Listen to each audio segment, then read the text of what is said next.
বিএনপির সামনে ধরেন দুইটা পরিণতি এখন যে অবস্থায় তারা চলছে সেটাতে।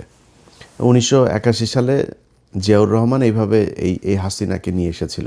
17 দিনের মাথায় জিয়াউর রহমানকে হত্যা করা হয়েছিল। তো হঠাৎ করেই ধরেন বিএনপির লোকজনের এই নির্বাচনের পরের দিন থেকে ওনাদের বডি ল্যাঙ্গুয়েজ, ওনাদের কথাবার্তাগুলো শুনলেই না মনে হয় সেই আওয়ামী লীগের একটা লোক বোধহয় কথা বলছে। একদম চেহারা, কথাবার্তার ধরন, দাম্ভিকতা, এগুলো ওই ঠিক আওয়ামী লীগ যেভাবে। এই যে মন্ত্রণালয়টা, এই মন্ত্রণালয়টাও কিন্তু, এই সড়ক সেতু মন্ত্রণালয় কিন্তু ছিল কাওয়া কাদেরের।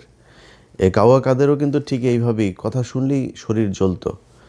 তো বিএনপির যেই ভাইদের কথা শুনলে এত ভাল লাগতো, একদম নিজের মনে হইতো এরা আমার আপনজন, আমার আপন ভাই, এরকম মনে হইতো।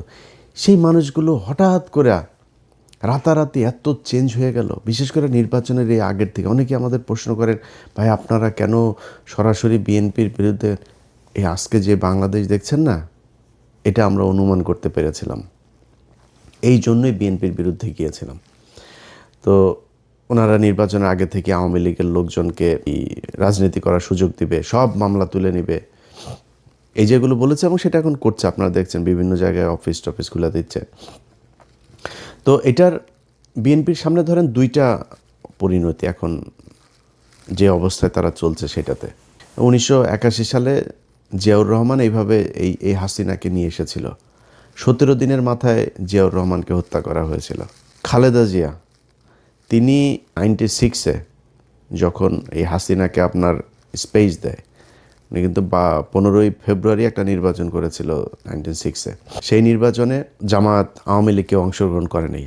খালেদা জিয়া চাইলে থাকতে পারতো, এমন কোনো আন্দোলন হয়নি, এমন মানুষজনও মারা যায়নি, ছেড়ে দিয়েছেন। তারপরে 12ই জুন 1996 আবার আরেকটা নির্বাচন দিয়েছিলেন। ওই সুযোগ দিয়ে তারা আবার 96-তে আসতে দেওয়া হয়েছে। 96-তে আসার পরে কি করেছে সেটা আপনারা জানেন। এরপরে 2001 থেকে 2006 খালেদা জিয়া জোর করে থাকতে চেয়েছে, কিন্তু মানে বিএনপির সমস্যাটা হলো, বিএনপি যদি চুরিও করে, মানে ল্যাটায়া ব্যাটায়া ওইটারে পাশা পোসা হাগু দিয়া নষ্ট করে গন্ধ বানায় ফেলে। আওয়ামী লীগ সেটা খুব স্মার্টলি করে। এটাই হলো পার্থক্য। তো এরপরে খালেদা জিয়া সুযোগ তাদেরকে দিয়েছেন। সেই সুযোগ দেওয়ার পরে 2013 সালেও আরেকবার খালেদা জিয়া সুযোগ দিলেন, 14 সালের নির্বাচনের না এসে। তো এই আওয়ামী লীগ খালেদা জিয়ার পরিবারকে কতটুকু ক্ষতি করেছে, এটা ভাই আমার বলার কিছু নাই। এটা জিয়া পরিবার জানে, তাদের পরিবারে আমার বিশ্বাস যে আমার চাইতে বেশি কষ্ট তাদের জন্য হয়। এরা যদি আসে তাহলে বিএনপির পরিণতি কি হয় সেটা 17 বছর আমরা দেখেছি, এটা নতুন করে দেখার কিছু নাই। অতএব তারা যদি এদেরকে নিয়ে আসে, এসে মনে করেন আওয়ামী লীগকে নিয়েই তারপরে করলো, তো জোর করে যদি থাকতে চায়, বাংলাদেশে খুব নিকট অতীতে আমরা এর পরিণতি দেখেছি যে সেটাতে কি হয়। বিএনপি সেই পরিণতি ভোগ করতে হবে যদি তারা জোর করে ক্ষমতায় থাকতে চায়। আর যদি তারা মনে করে নির্বাচন করবে, গণতান্ত্রিকভাবে জামাতের সাথে রাজনীতি করবে, জামাতের সাথে রাজনীতি করতে গেলে জামাত আপনারা যদি নাকি স্বর্ণ দেখায়, আপনি তো আর এই তামা দিয়ে তো তার সাথে রাজনীতি করতে পারবেন না। জামাত রাজনীতি করে নিজের পকেটের টাকা দিয়া তারপরে সংগঠন চালায়, আর আপনি চাঁদাবাজির টাকা দিয়া সংগঠন চালাবেন, এরকমই হবে। এই যে রবিউল ইসলাম ভাই, উনি একটা কথা বলেছেন, মানে উনি কথাটা হয়তো খুব কৌশলে, এর আগেও তো এই চাঁদাবাজি হতো, ওবায়দুল কাদের কোনোদিন স্বীকার করেছে এইভাবে বলেছে কখনো? বলতে হবে কি, আপনি দেখেন প্রতিটা মন্ত্রী দুর্নীতিকে, এই যে এহসানুল হক মিলন দুর্নীতি করেন আগের বার, দুর্নীতির বিরুদ্ধে ব্যাপক কী করা হবে, সবাই দুর্নীতির বিরুদ্ধে, সব কটা মন্ত্রীর বক্তব্য দেখবেন একই রকম। এইটাই হচ্ছে স্মার্টনেস, বাংলাদেশের স্মার্টনেস এইটাই। চুরি করবে প্রতিটার পেটের মধ্যে, বাংলাদেশে এই পর্যন্ত যত মন্ত্রী গিয়েছেন সব কটার পেটের মধ্যে দুর্নীতির টাকা, মানুষের ভিক্ষার টাকা, চুরির টাকা, এটা প্রতিটা মন্ত্রীর পেটের মধ্যে। এরা এই দুর্নীতি করার জন্যই এমপি হয়, মন্ত্রী হয়। শহীদুদ্দিন চৌধুরী অ্যানি ভাই আজকে বলেছেন যে না, সড়কে কোনো চাঁদা চলবে না। অ্যানি ভাই, আপনি তো পানি সম্পদ মন্ত্রী, আপনি সড়কের মন্ত্রী বলার কে? সড়কের মন্ত্রী বলে দিয়েছেন চাঁদাবাজি চলবে, অতএব চলবে। এটারে আপনি এখন কালকে হয়তো উনি বক্তব্যটারে সুন্দর করে বলতে পারেন, তারেক রহমান হয়তো একটা থ্যাতানি দিলে হয়তো বলবে সুন্দর করে, বা এই ধরনের কথা আর ভবিষ্যতে বলবে না, কিন্তু চলবেই চাঁদাবাজি। উনি খুব স্পষ্ট করে বলেছেন যে সরকারি দলের যেই শ্রমিক সংগঠন তাদের দল চালাতে টাকা লাগে। বক্তব্য কিন্তু খুব স্পষ্ট। শ্রমিক সংগঠনের এই সারা দেশে বিশাল আকারের আপনার সংগঠন, এই যে চান্দা আব্বাস ছিল শ্রমিক নেতা, তো এরা তো শ্রমিক না, এরা তো চলে। তো এরা কিভাবে চলবে? এরা চলতে হইলে আপনার ওই চান্দা তুলতেই হবে, এই ছাড়া কোনো উপায় নেই। সো আপনাকে রাস্তা দুইটা, হয় নিজে চাঁদা দিয়ে তারপরে দল চালাবেন, নাহলে চাঁদাবাজি করবেন, এছাড়া বিশাল এই দল চলবে না। এখন জামাত ইসলাম কি করে, নিজেরা চাঁদা দেয়, দিয়া তারপরে দল চালায়। একজন রুকন তার বেতন যদি হয় 1 লাখ টাকা, প্রতি মাসে 5,000 তাকে মাস্ট তাদের কোষাগারে দিতে হবে। এটাই ওদের রাজনীতি। এখন এরকম একটা রাজনীতি করা দলের সাথে আপনি চাঁদা নেওয়া রাজনীতি করবেন, তো মানুষ তো সেটা সহ্য করবে না। সো সেক্ষেত্রে আলটিমেটলি যেটা হবে সেটাই। সো রাস্তা আপনার হাতে দুইটা, একটা হয় আপনাকে রাজনীতি চেঞ্জ করতে হবে, এই আপনাদের যে পলিসি সেটা চেঞ্জ করতে হবে, করে নিজের পকেটে টাকা দিয়ে নিজে রাজনীতি করবেন, অথবা শেখ হাসিনার মতো ফ্যাসিস্ট হবেন, জোর করে ক্ষমতায় থাকবেন, কোনো কথা শুনবেন না, কিছু হইলে বলবেন যে সংবিধানের দোহাই, কারণ আপনাদের 2/3 আছে এখন, এবং এই 2/3 তো আপনাদেরকে খুব পরিকল্পিতভাবেই দেওয়া হয়েছে। এই ডক্টর ইউনূস আপনার যেদিন লন্ডনে যায় সেদিনই তিনি নির্ধারণ করে দিয়ে এসেছেন যে বিএনপি ক্ষমতায় যাবে, তাদেরকে 2/3 দেওয়া হবে, যত দুর্নীতি, চাঁদাবাজি, ধান্দাবাজি এই তত্ত্বাবধায়ক সরকার যা করে গিয়েছে এটার বিরুদ্ধে বিএনপি কিছু বলবে না, সবাইকে সেফ এক্সিট দেবে। যে দেশে থাকতে চায় দেশে থাকার ব্যবস্থা করে দেবে, এরাও থাকবে না বেশি দিন। আসিফ নজরুল ধরেন দেশে আছে, এখন থাকবে না। ওই যে আইসিটির ফয়েজ তায়েব চলে গিয়েছে, এগুলোর সবগুলির একটা একটা করে কী কী আকাম কুকাম করেছে এই এখন ধরবো। ক্ষমতায় যখন থাকবেন তখন বলতে না পারলে ক্ষমতার পরে তো বলতে পারবো। সো এখন ধরা হবে একটা একটা করে। ফয়েজ তায়েবরে নিয়ে কাজ চলছে। তো এই আসিফ নজরুলরা এরা 2 দিন পরে দেখবেন চলে গিয়েছে, কারণ টাকার তো অভাব নাই, দেশে থাকবে কেন, বউরে দিয়ে আপনার কালেকশন করাইতো, নিউজও তো হয়েছে আপনারা দেখেছেন। তো এখন এই যে এরা ওই সময় বলে করে দিয়ে গিয়েছে যে তোমাদেরকে 2/3 দেওয়া হবে, 2/3 দিয়ে সংবিধান এবার যেমনে মনে চায় তেমনে তারা কাটছাট করে তাদের মতো করে সংশোধন করবে। এইটাই ছিল হয়েছে যে এই তত্ত্বাবধায়ক সরকারের মূল এজেন্ডা।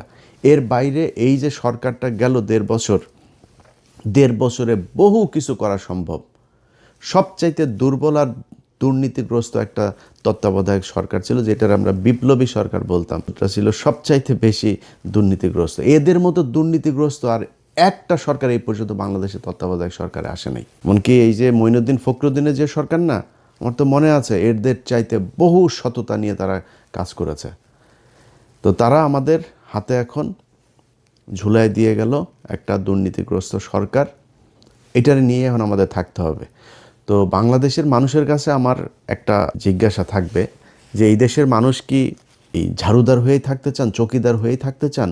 একটা দল ক্ষমতায় আসবে, তাদের কিছু এমপি থাকবে, মন্ত্রী থাকবে, তাদের পরিবারতন্ত্র, এদের চামচা হয়ে তারপরে আপনাকে থাকতে হবে। এখন এখান থেকে আপনি যদি বের হইতে চান তাহলে সিদ্ধান্ত আপনাকেই নিতে হবে। এই যে নির্বাচনটা হইল, এই যে রাজনীতি হয়, এই যে রাস্তায় ধর্মঘট, হরতাল, পিকেটিং, কোনো দিন কোনো এমপির ছেলেকে আপনার পাশে পেয়েছেন যে সে রাস্তায় এসে তারপরে এটা করে? কোনো এমপির ছেলে আপনার সাথে এই যে ভোট কেন্দ্রে গিয়া তারপরে এই ভোটকেন্দ্র দখলের কাজে মারামারি করেছে, মানুষকে হুমকি দিয়েছে? কোনো এমপি এই নির্বাচনের সময় এমপি মন্ত্রী অনেকের ছেলে যারা এখন মন্ত্রী হয়েছে, এমপি হয়েছে, এদের অনেকের ছেলে দেশেই যায় নেই, ইউরোপে থাকে, আমেরিকাতে থাকে, অস্ট্রেলিয়া থাকে, কানাডা থাকে, পড়াশোনা করে। তাদের পাতলা পায়খানা হইলেও তারা সিঙ্গাপুরে যায় চিকিৎসা করতে। আর তোদেরকে বানায় রাখছে বোকাচোদা। তোরা পৃথিবীর সবচেয়ে বোকাচোদা জাতি, তোরা পৃথিবীর সবচেয়ে নিকৃষ্ট জাতি। মানে আমরা পৃথিবীর সবচেয়ে নিকৃষ্ট জাতি। এদের মতো এরকম কামলা খাটা জাতি পৃথিবীর মধ্যে আর কোথাও নাই। আমরা পৃথিবীর যেই দেশে যাই, বাথরুম পরিষ্কার, রেস্টুরেন্টের কাজ, সিকিউরিটি, যত নিম্নমানের কাজ আছে এরা আমরা করি। মিডল ইস্টে যান, যে আমেরিকা থেকে বিশাল ভাব সাপ নিয়ে আমরা দেশে যাই না, কোট স্যুট মুট পরে টরে, সব করে এখানে ফকিরনিগিরি কামলা দিয়ে তারপরে যায়। এরপরে কি হয়, পোলাপান বড় হয়, বড় হয়ে তারপরে মনে করেন যদি মেয়ে হয়, বিশেষ করে ধরে একজন বিশেষ এক জাতিকে ধরে, ওই বিশেষ জাতি সাদা টাদাও পায় না, বিশেষ জাতিরে ধরে তারপরে পরিবার শেষ। এরপরে বাপ মা বুড়া বয়সে যায়, তারপরে করে কি না এই দেশে আর থাকবো না, চলে যাই। এরপরে যায় দেশে গিয়ে এতিমখানায় টাকা পয়সা, আমি পরিচিত লোকজনের এগুলি নিজের চোখের সামনে দেখা, এই জন্য বললাম এইটাই আমাদের জাতি। দেশের মানুষ বাইরে যায়, কামলা দেয়, টাকা পাঠায়, সেই টাকা ওরা পাচার করে বিদেশে পাঠায়। এটাই হলো বীরের জাতি। তোদের যদি লজ্জা থাকে তাহলে ভবিষ্যতে এদের এই ঠিকাদার, পাহারাদার, চৌকিদার, কামলা দিতে সামনে আর যাবি না। তোদেরকে দিয়া এই নির্বাচনের মাঠে কেন্দ্র দখল করায় তোদের কি চাকর বানায়? তোরাই চাকর। প্রতিদিন এই যে ট্রাকের মধ্যে থেকে যে চাঁদাগুলি নেন, এটা কিন্তু এমপির কোনো ছেলে নেয় না, মন্ত্রীর কোনো ছেলে নেয় না, কিন্তু এটা টাকার ভাগ কিন্তু একদম শেষ মাথা পর্যন্ত যায়।